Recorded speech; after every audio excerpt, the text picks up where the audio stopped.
It's no use. They said it would be no contest. We all learned no guts, no glory, no pain, and no gain. But there is no way to tell because in the end, this whole acting thing could be a no-go. But no sweat, no problem, or as they say in Australia, no worries. This is a no-brainer, no harm done, because anytime an acting career can be no dice. But please take no offense. From now on, no more Mr. Nice Guy. No way, no how, no can do, no kidding. But the best part, if you don't get a role, there's no hard feelings because there's no strings attached. After all, an acting career is no laughing matter because sometimes there's no rhyme nor reason. For our show tonight, I will not take no for an answer because we are at the point of no return. There is no mistaking. There is no way out. Tonight, there is no avoiding the word no.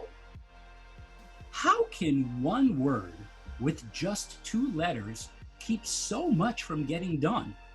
Welcome to A Climb to the Top, Stories of Transformation on Talk Radio 77 WABC. I'm Chuck Garcia, and my guest this evening is Matthew Del Negro. And if Matthew's name is familiar to you, it's because you've seen him on television in many shows, one of them The Sopranos, but you've also seen him on West Wing. You have seen him on a wonderful miniseries called Goliath, but also most recently on Scandal. Also, to support his brand, he is the host of a wonderful podcast called 10,000 No's. And he has just released a book called 10,000 No's, How to Overcome Rejection on the Way to Your Yes. Matthew Del Negro, welcome to A Climb to the Top. Thank you so much, Chuck. It's great to be here. And Matthew, I hope you appreciate the reason I started is that word no is in the lexicon to all of us. And in your great book, you talked about Malcolm Gladwell from the introduction about the 10,000 hours, but you took a different approach to it. Let's get into the book right from the get-go, and then I want to back up. So tell us about this word no and why it was so deep in your psyche you created both a podcast and a book about it. Well, really the derivation of the title, where it came from, years ago, I started being asked to go speak to these MFA programs, the Masters of Fine Arts programs in Los Angeles as I say kids, but it wasn't always kids. There were adults in there as well. People were graduating from these 3-year programs. And essentially I was brought in to talk to them about, okay, now you're graduating. What is life going to be like as a working actor? So I would go in there and just, it was off the cuff. I'd ask them what they were worried about, challenges, and then end up telling some stories, some of which are in the book. They're kind of like the greatest hits of like auditions, good moments, bad moments. And without thinking of it, I started to tell them basically, your job is going to be what my job is, which is I'm told no for a living. What we know about you is you were not unlike many actors who, by the time they were 4 or 5 years old, they were dead set, I'm going to Hollywood or I'm going to the stage. You went to Boston College, you were an English literature major, and you played lacrosse. But something happened along the way that completely changed your mindset, and it had to do with once you left the Boston area and you headed to a study abroad. Since this is a show about a transformation, could you please recount what happened and where, from reading the book, in my mind, this is where I believe, from what I know of you, where your transformation occurred? I went to Italy between sophomore and junior year. And while abroad, my sister had given me a journal before I left. And the first couple of days I was there, I look back at those journal entries and they were very obligatory kind of, today I went to the piazza kind of thing, very boring. I didn't even want to write them, but I felt like I should. But I was going out with a girl from BC who was also in Italy, but not in the same city as me. And long story short, we broke up while over there. And that kind of just sparked me to go to this journal and really just a bunch of stuff came up for me that was, I guess, locked inside, that was from my upbringing. And the gist of it was I was kind of going down this path, and I was doing well on that path, seemingly from the outside, but there was something inside me that was just not cool with the direction I was going, and felt like this is not all I want to do. I kind of, it was mixed up with career path and playing lacrosse and everything. And really, as I describe it, it's kind of like I had I call it my quarter life crisis. It was like a midlife crisis, but I was 19 going on 20. And just, things came up that I wanted to stuff down, but they just came up, and I filled a journal and bought another journal and filled that. And one of the things in that book was maybe I want to write, or maybe I want to act. But it was so scary to see that on the page, because I had no idea. I mean, I didn't know what that meant. And I was kind of like, I really wanted to go like, go away. And I really did. I kind of had this epiphany that summer. It was pretty incredible, because I was out of my element. I was, back then there were no cell phones. So when you were in Italy, you weren't talking, you had like a phone card, to call home. So I didn't really call home. I was really on my own. I had this whole rebirth in a way, but then I came back to school and I played fall ball lacrosse again. I went back to what was familiar. And then it wasn't until the end of that fall ball, I was running around our field at practice, and I had this thought like, man, I wish I just roll my ankle so I don't have to be here. And I thought, this is crazy. Like, you need to go tell coach you're done. And I did. And that was scary in and of itself, because once I made that decision, I thought, oh my God, what did I do? But that cleared the space for me to then later on that year audition for play, and which was totally out of left field for anybody that knew me. Right. In retrospect, it doesn't seem that crazy now, but at the time it was like, what? You play lacrosse, you're going to do a play? Like, what is happening here? So it was a real 180 turn. You make that decision, I am going to be an actor. How did you do it? My roommate and I, he had never acted either. Two of you in the same boat? Yeah, so we both said we're going to go out for a play. We went out for a play. He got the lead. I didn't get anything. Right. He goes and does it. About a month later, another audition comes out. And this is for a play that's not even on the real stage at Boston College. It's like in a lecture hall. It was a one-act play called Hello Out There by William Saroyan. And I ended up getting the lead in this, but it was a tiny little production. I did it, and I absolutely loved it. I loved the people. I loved the experience. And I did it, and I just said, I literally, it was a 2-night performance in a lecture hall. And I was done. I said, I'm going to be an actor. I mean, I just told anybody, I said, I'm going to be an actor. And I was an English major, so I started taking film classes to get a film studies minor. I was like, I don't know what the hell I'm doing, but I'm going to go figure it out. And that was it. I made this bold proclamation. And then there was a time later, the following year, senior year, I remember coming back Christmas break, and I was working construction for my friend's dad. And I remember talking to my cousin and saying, I don't know, am I crazy? Like, what am I doing? And he goes, look, do it for 3 years. If you get nowhere, you can always go get a real job. And that was great advice, because after 3 years, I had made a little progress enough that I was in, but it was like, I just needed the permission, because I thought on one hand, you think you're really crazy. Like, what am I, how am I going to be an actor? Well, what he planted in your head is, Matthew, there's always construction. It'll always be there. I appreciate that.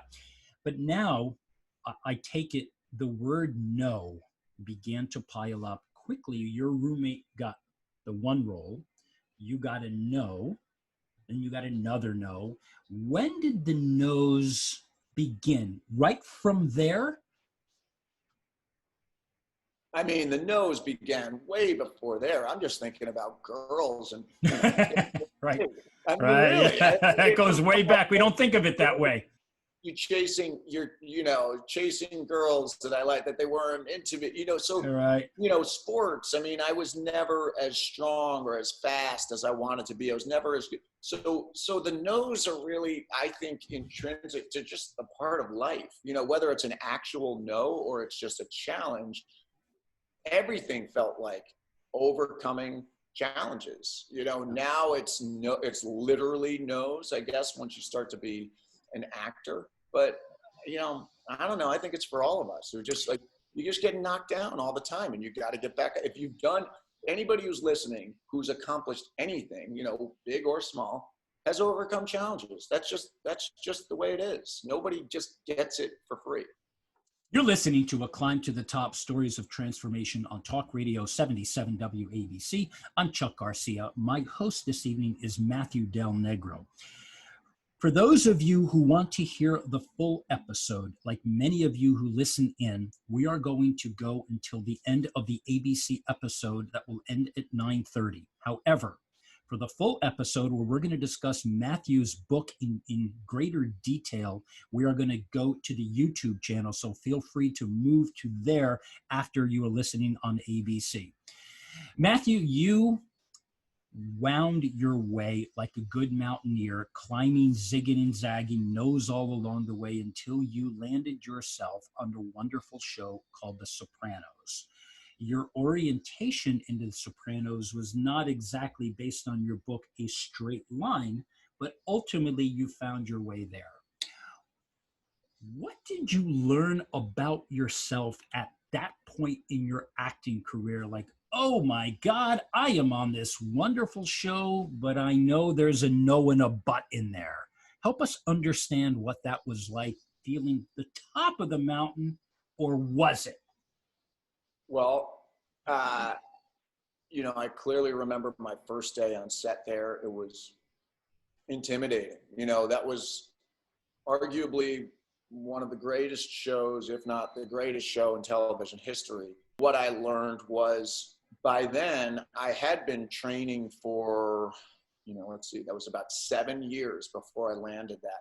So I had been training. I had done independent films. I had done student films. I had done black box theater. I had done a lot. I was in class all the time, scene study classes, Shakespeare classes, movement classes, all of that. So on one hand, it was this huge, just zeitgeist show. And on the other hand, the building blocks of acting, the fundamentals of acting apply no matter what you're doing. It's still, when you get into the actual scene, it's still, are you listening to your scene partner? Do you know who your character is? Do you know where you are, what you want, and what are you doing? What are the actions you're taking to get what you want? So in some ways, it was like I peeked behind the curtain and went, oh, okay, well, this is the same thing I've been doing. It's just a much bigger stage. A lot more people are going to see it. So the external part of it, how it changed my life was, it was the first time I'd be riding the subway and people would say something to me. Before that, people would say, what do you do? And it probably took me like 3 years to just say, I'm an actor, or maybe more than 3 years. Literally, there was like a 10-minute monologue before you could spit out, I'm an actor, because you're like, well, I bartend, I'm taking classes, but I bartend at such and such, and I wait tables over here, and I'm trying to be an actor. It's like a gradual thing before you could just own it and say, I'm an actor. Now I do this show, and people are coming up to me saying, hey, I love you on Sopranos, or hey, what's it like with Tony, or whatever they're saying. And so in that way, you could see the difference between the work, which is the real thing, the training, the work, the study, and then the external rewards from the work. It's not like I was a different actor on that day than I was 2 weeks before that I started that. But, I was still the same actor, but I just was on a different stage. And was life after The Sopranos, what happened? I went out to LA, and my wife had a job at the time, but wasn't happy. So I convinced her dumb. I said, quit your job, come with me. We're going to go. I went out there for 3 or 4 months for pilot season. And it was like, I had all of these meetings and all of this movement and auditions and you know, people were like, I love you on the show. Can you sign it? You know, it was crazy. I really thought like, oh, hey, I'm going to, you know, where's my show? I've arrived. And not the case. I ended up bartending after that for, I want to say, another 2 years of bartending. You know, and still working. I worked more after that. I went back to The Sopranos, but not as much as I would have thought I was going to after that 4th season. Right. And, you know, back to the grind. Right. For most people would know you is Scandal. How did you feel when you got to Scandal about all those no's? Was it, oh my God, they're going to keep coming? Or, you know what, this is worth it and this is just how it's meant to be? West Wing is the job that brought me out to LA. I was there when I got it, and then it continued on, and we moved out there. Once I got out there, it was, you know, the beginning of my Los Angeles stint was kind of nonstop. It felt like nonstop work. It was West Wing. I was working on another show in Toronto. I was going back and forth. I said, this is gravy. This is incredible. That dried up. And then I had like 7. So it's still, the starts and stops are inevitable for most actors. And there were times when really, really question what you're doing. And by the time Scandal came around, I had been doing this for long enough that there's a faith that was really developed way back when, even in New York, but there's a faith that when sometimes it's like, you know, you jump off that cliff and you have to just free fall and get wings. You know, if you don't make the leap, you can never fly. But making that leap is scary sometimes, because sometimes it looks like you're going to plummet into the ground below, you know. But at that point, I had enough of a pattern of every time I was down, something would come. Just when I thought like this is going to break me, something would come. So yeah, and so Scandal, ironically was an offer. It was something that was not auditioned for, which is, you know, at that point certainly was not common, and certainly not common for a hit show. But it was also, you know, we won't go into it, but that was because of a relationship with a casting director where I had something probably 7 years prior to that I kind of was supposed to get and didn't get. So there's always a story. If you look at everything, if you unscratch it, there's always like it wasn't just that, like, oh, they gave you this job. I was like, no, that was based on something that happened 7 years before. Well, in your book, you narrated a lot of those twists and turns, and things that were supposed to happen didn't, things that you didn't think were going to happen did. Someone who was in your life that wasn't exactly in your camp 7 years later, perhaps they were. It's very cool on the twists and turns. What I'd like to do in the time that we have remaining, as part of your brand building, here you were acting and you're in these wonderful shows, but you decided to create a podcast. Why did you do it, and who did you make it for? Well, it really came, it came after the heels of Scandal. I had a year in 2015, I think it was, 2014 or 2015, that was so busy. It was really, I had never worked that consistently. I was recurring on several different shows. I did a movie with Reese Witherspoon and Sofia Vergara. I was doing Scandal was one of those shows. And I had done the Wind River with Jeremy Renner and Elizabeth Olsen. And it was kind of like, I was like, oh, this is incredible. This is, again, momentum. And I'm not sure what happened, but my storyline on Scandal really dried up kind of unexpectedly. And I wasn't contracted to the show. And all of a sudden, it was a pilot season that was not particularly great for my demographic. This was in 2017. And so I felt really good in the audition rooms, but it was like there were crickets. Nobody was asking me to be on their show. It was a really tough time of nothingness. And I just got to the point where I said, like, you know, I can't keep waiting around for someone else to approve me for me to then unleash my creativity or to, you know, I said, I need to build something that's mine. And I had been listening to podcasts, and I had a friend with a pretty big podcast, and I just said, okay, this is something I like, this medium. And I've always been interested in people and getting behind them. And the conversation we're having right now, it's all about what's the reality underneath the facade.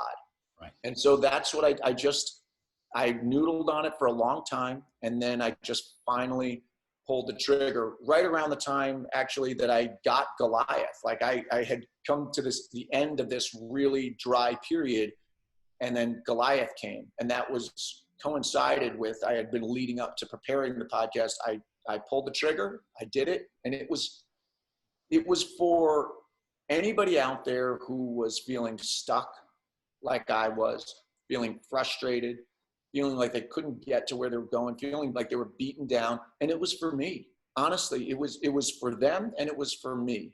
It's almost like, it's still like that to this day.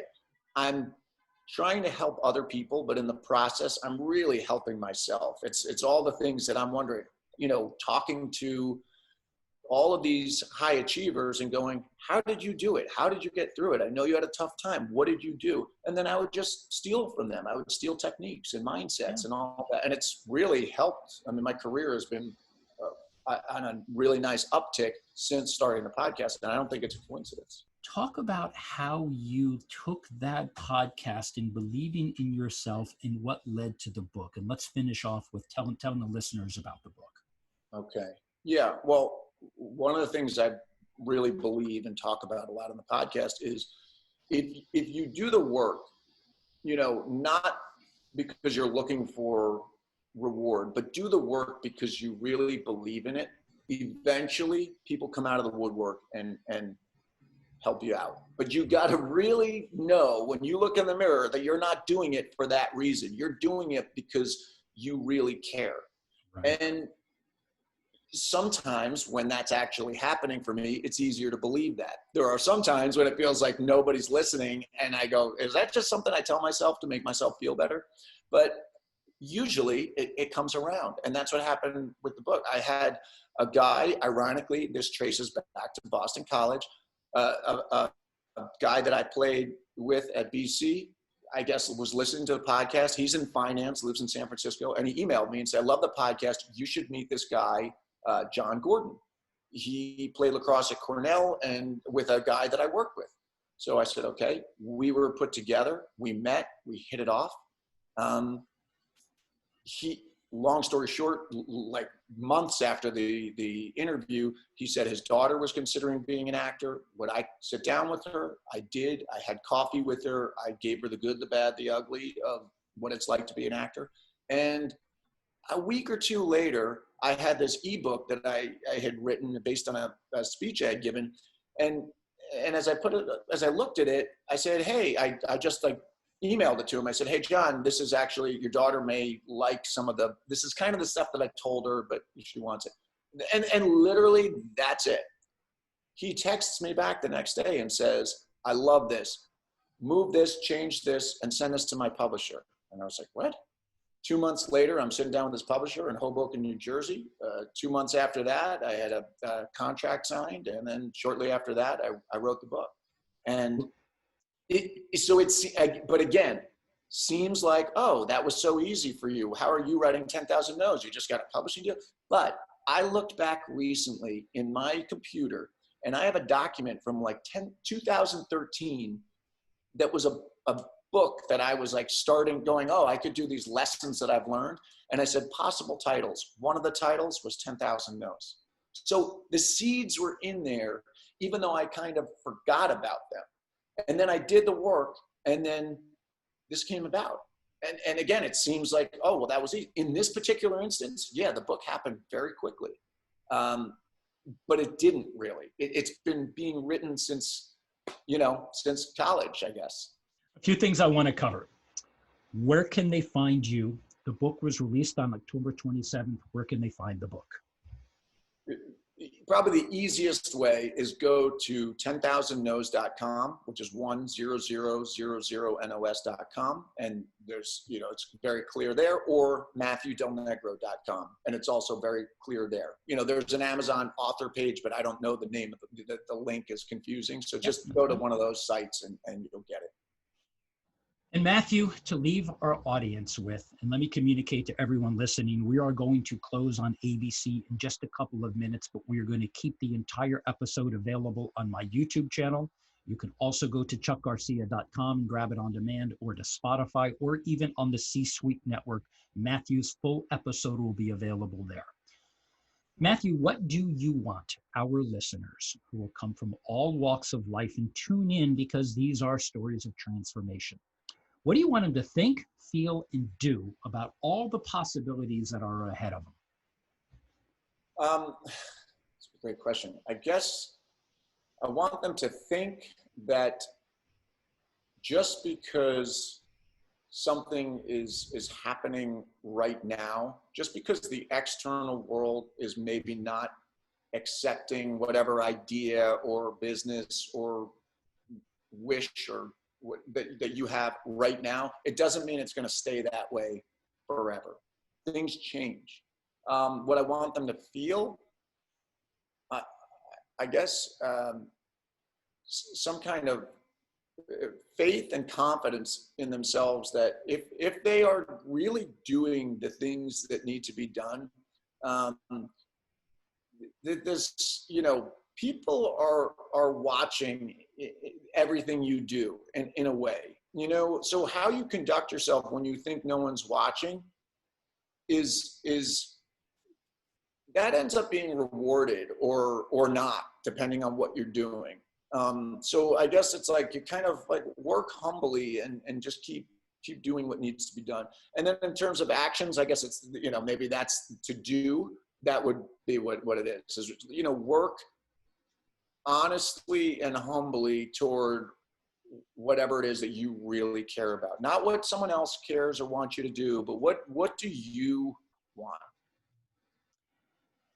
Matthew, thank you so much for coming on A Climb to the Top, Stories of Transformation on Talk Radio 77 WABC. You can hear the full episode and even watch it on my YouTube channel. Just if you Google Chuck Garcia YouTube, you'll find it. You can also find us at chuckgarcia.com. If you'd like to get in touch with us, please hit the contact button, and we'd love to hear from you. But what a pleasure it has been, Matt. And if you will stay on, we're going to go deeper onto the book. So for those of you who would like to hear in particular, we're going to focus on 3 chapters: risk, perseverance, and transformation. Matthew, thank you very much for contributing to the show. It's great to have you on Talk Radio 77 WABC. Chuck, thank you so much. And thank you for all of the work you've done in preparation for this interview. It's incredible. I'm awed by your preparation. I appreciate that. But it was a blessing, because your book is wonderful. And that's what we're going to talk about now.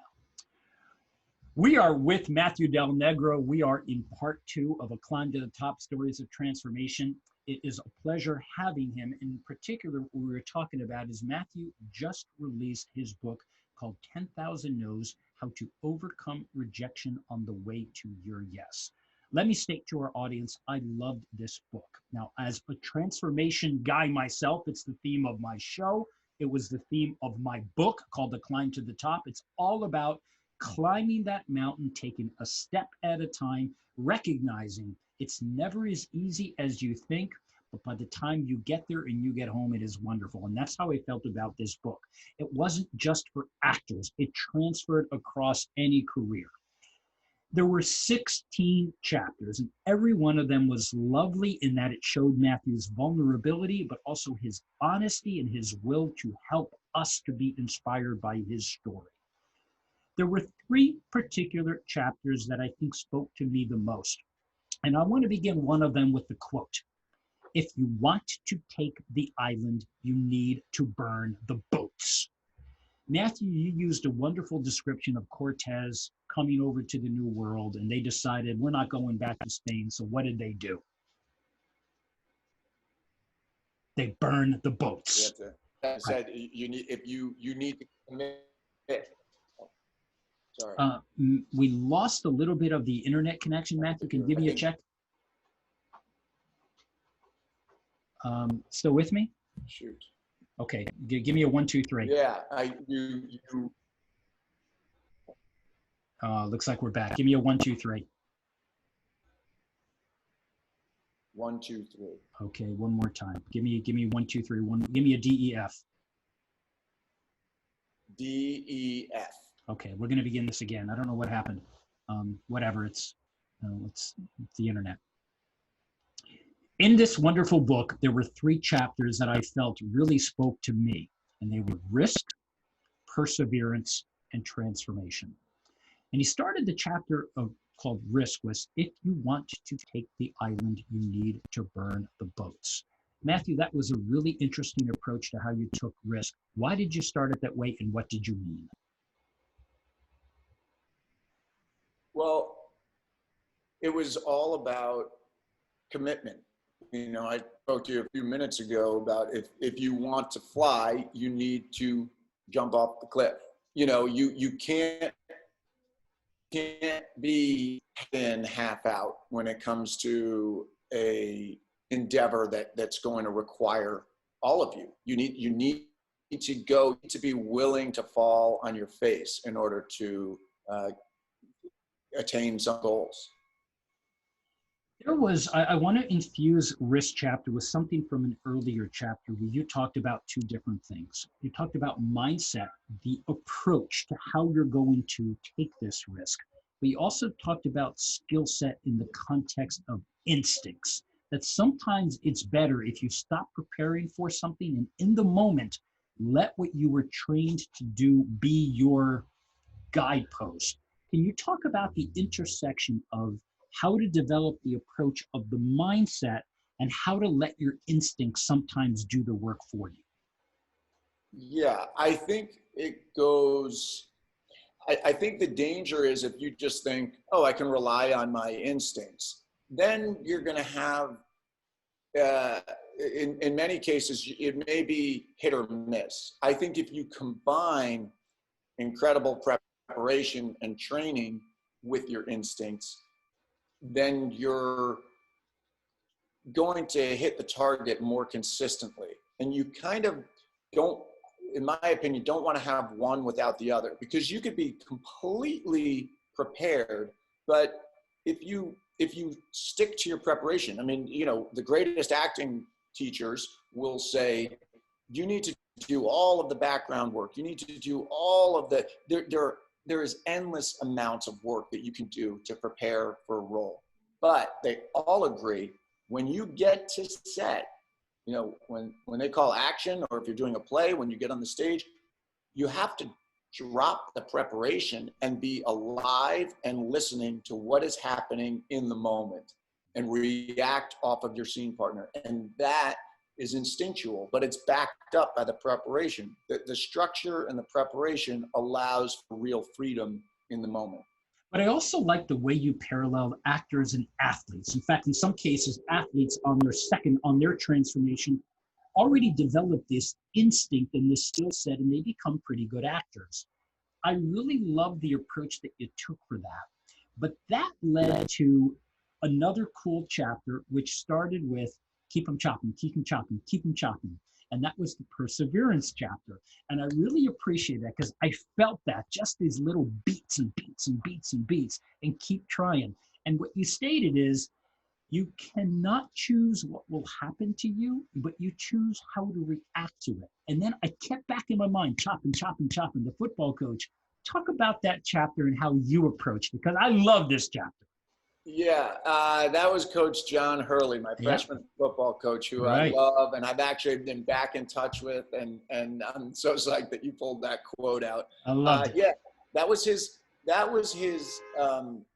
You know what's cool about that is that he would say that to when you were blocking, which is not a very, it's not a very sexy part of football to block. But he would say, keep them chopping, la, la, la, la, la, la, la. All right. You know, nobody's, you know, people are looking at the tailback or the quarterback, or, you know, they're looking at the skill positions, but the lineman what are they doing? And you need to stick with your man. You need to, it's relentless. Right. It's got to be this relentless drive forward. And so Yeah. that's what perseverance is. I mean, I guess that's why that popped into my head when I was writing that chapter, because it really is relentless, because you continue to be knocked down. You've got to get back up, dust yourself off, get back in the game, and keep them chopping. Yeah, and I think that is underestimated. In particular, Matthew, I teach college, and my Columbia engineering students are brilliant, but we're not teaching them enough about this, about the perseverance, about just keep chopping. Sooner or later, you're going to get it. But getting an A on an examiner is a wonderful thing, but it doesn't test your perseverance, your emotional intelligence, how you react to changing circumstances, which leads us to another wonderful chapter. In chapter 4, you talked about physical transformation. But in this chapter, you changed it just a bit, because you talked about adapting and allowing aspects of ourselves that are no longer serving us, while simultaneously cultivating emerging aspects of self to move us in new directions. That's the mindset of transformation. And you talked about Don Saladino, who often said, do less, not more in the beginning, in small increments. Talk about that thing, these little increments, because it sounds like your story is increments, one step at a time, increments. Yeah, I loved when Don said that when I interviewed him. He's trained, Hugh Jackman, Ryan Reynolds, Blake Lively, these people that have had these, incredible transformations. And then also, kind of your everyday person or someone who's obese and having really, a lot of physical issues. And I said to him, what is your number one takeaway? And that's what he said. He said, if someone's drinking 4 glasses of wine every Friday night, he said, I'm not going to start out right off the bat and give them the same program that Hugh Jackman is on or that Ryan Reynolds is on. I'm going to say, you're having 4 glasses every Friday night? Have 3 glasses every Friday night. And I said, really? He goes, yeah. He said, because when they have 3, they feel a little bit better Saturday morning. They get a better workout. They feel better. The next time they go, oh, that felt good. And they come to it on their own. And when it's gradual, it's going to stick. When you try to go out of the gate, like 0 to 100, you don't usually stick with it. So you could have gains, but you're going to lose them just as quickly as you got them. It's all about transforming little by little to where this becomes your new normal. Well, you illustrated, and I loved Goliath, and the character you played named Danny Loomis. You transformed, but there was a quote a little bit later on that if the transformation is pulled off the way that it's supposed to, viewers sometimes complain nothing happened. It's as if we didn't even notice it because it felt so natural to the viewer. Is that the way you see it? I do. And that's something there's a book, one of my favorites that I've given to so many people, Sidney Lumet, Making Movies. And he talks about when he did Long Day's Journey into Night as a film, some of the critics said all he did was he filmed the play.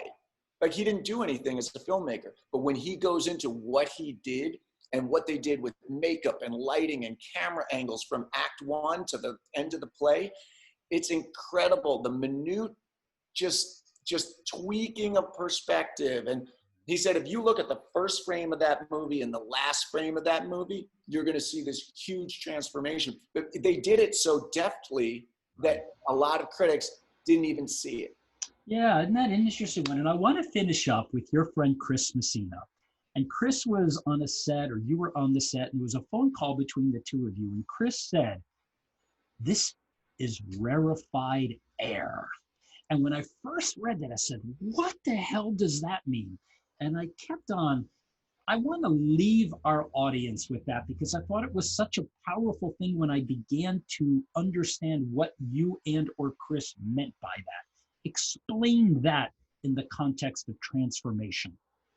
He was working on a film with Ben Affleck, and we've had this, we've been friends from back in the early days. So it's like we're practically brothers, and we exchange notes on everything we're doing, and really go in depth and can talk acting for days and days and weeks and weeks and years. And he was explaining that, he said it's like rarefied air up here. It's like, you know, you have Affleck directing. He also wrote the script. You had incredible cinematographers, the best costume designers, the best everything, like every department. Ironically, the film didn't do very well. But he was saying it's rarefied air. When you go in for your fitting and you're talking to a costume designer who has such specific ideas of why this character is wearing your clothes and what do you think, and it's a collaboration. And that's what he was talking about. Rarefied air was that every single department, it was like the best of the best, the nuance, the attention to detail. And still, the movie could not land with audiences. So it's, again, two different things between what the process is and what the results or the rewards are. Right. You don't always know the outcome, but what I got out of the book, as long as you stay true to your center, stay true to your reality, keep doing what you were trained to do. But also what I loved about that and why I want to include with that, I think so much of this is about the people that we put into our space where we choose or they choose us. Because so much of it, you talked about all of the people on your podcast that have had an impact on you. And when I think about, we are about 40 shows in the climb to the top. Many mountaineers, actors, music producers, they've all had an impact on me. And Matthew, I want to leave them with respect to your wonderful book called 10,000 No's. We stated it earlier in the episode about what we want to leave them with, but what I'd like you to end with, what did you learn about Matthew Del Negro that may have surprised you? While writing the book? Yeah. Maybe that I could finish writing a book. Yeah, we've all been there, done that. They first told me 55,000 words. I said, yeah. What? And then Are you serious? When I ended up going over on it and had to cut some out. But I say that you wrote it for us. But what you said earlier, sometimes you did the podcast for you. Yeah. And here you know what? I'd say the main takeaway, and you know, you brought up our mutual friend Allison Levine, right? Before we sat down, who's a mountain climber, mountaineer, author, on the edge. She years ago said to me when I started the podcast and actually asked her to come on, she said, you know, you really, with your theater training and with your story, you could really go speak the way I do. And I said, well, no. And I kind of played down all the reasons why I couldn't. And she said, no, your story, long story short, telling your story, and that's what this book is. When you tell your story, when you own your story and don't apologize for it, that's what I learned was, give yourself some credit. Even when I started writing the book and I called John Gordon, I said, well, it's going to be about the guests and this and that. And he said, no, the guests can be a backdrop, but it's your story. He said, you need to tell the story that only Matt Del Negro can tell. And I think in the beginning, I was unsure about that, owning my story. And that's what I would say to anybody who's listening. Whether you write a book or not, exercise the part of your mind that views your life where you're the protagonist and you're the hero, and put it in a narrative that actually empowers you rather than puts you down. Because I spent a lot of time just putting myself down and giving everybody around me credit. And sometimes when you tell your story, you're going, and certainly I'm not holding my story up as this story of struggle. So many people, and I say this in the book, have struggled and had so much more pain than I've experienced. I am very fortunate and grateful for the life I've had. But I have had my own struggles within my own little spectrum, and telling the story in that way was really, I think, good for my overall outlook on life and just my view of myself, you know. And still, it's not like every day I look at it that way, but it helps. It's helped. Well, congratulations, Matthew, on the book, the podcast, the wonderful acting career. It has been a pleasure hosting you, and thank you for contributing to the climb to the top. Thank you, Chuck. As I said, your preparation, your attention to detail, and just your humanity in asking these questions, it's such a pleasure to talk with you. So I hope your listeners. I appreciate it. Actually, one other thing, you are working on a cool series now that brought you to New York. Actually, let's end with that. What are you working on? What can we expect? And when can we expect to see it? We are working on season 2 of City on a Hill. Right. Kevin Bacon and Aldous Hodge are the 2 leads, and I came in halfway through the first season, and now I'm a regular this season, and we're still shooting, and I believe it will be coming out on Showtime early in the year of 2021. I'm not sure if it'll be January, February, March, but somewhere around there. Well, congratulations and best of luck on the book. It is wonderful. We look forward to hearing and seeing you more on television, on the podcast, and maybe more books. Thank you very much. Thank you, Matt. All the best. Bye-bye.